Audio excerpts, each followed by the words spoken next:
ఇక్కడ చూసారు కదా మసాలా రెడీ చేసుకున్నాను. లాలిక్కాయ, లవంగ, దాల్చిన చెక్క, మిరియాలు,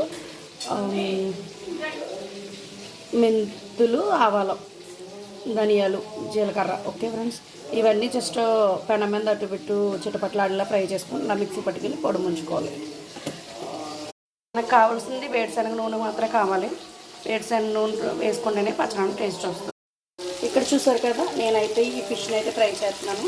ఈ ఫిష్ని ఇలా ఫ్రై చేసుకోవాలి. ఫ్రై చేసుకున్న తర్వాత మనం పచ్చడి అనేది రెడీ చేసుకోవాలి. మనం ఇందులో కావాల్సింది మెయిన్ ఇంపార్టెంట్ ఏంటంటే అల్లం పేస్ట్, అల్లము వెల్లుల్లి పేస్ట్ ఖచ్చితంగా కావాలి.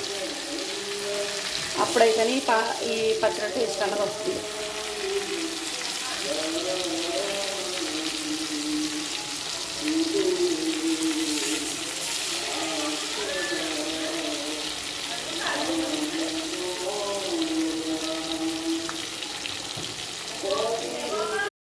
హాయ్ ఫ్రెండ్స్, కొరమైన పచ్చడి అయితే రెడీ అయిపోయింది. చూసారు కదా, నిమ్మకాయ కూడా వేసేసాను.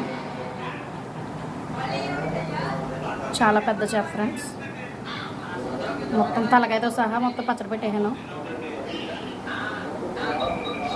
దీని తల ఇది, దీని తోక. చాలా టేస్ట్గా ఉంటుంది ఫ్రెండ్స్, మీరు కూడా ట్రై చేయండి. ఒకసారి నా వీడియో చూడండి. ఇంతకుముందు కూడా నేను కొరమైన పచ్చడి అన్నది ఇంకొక పెట్టాను.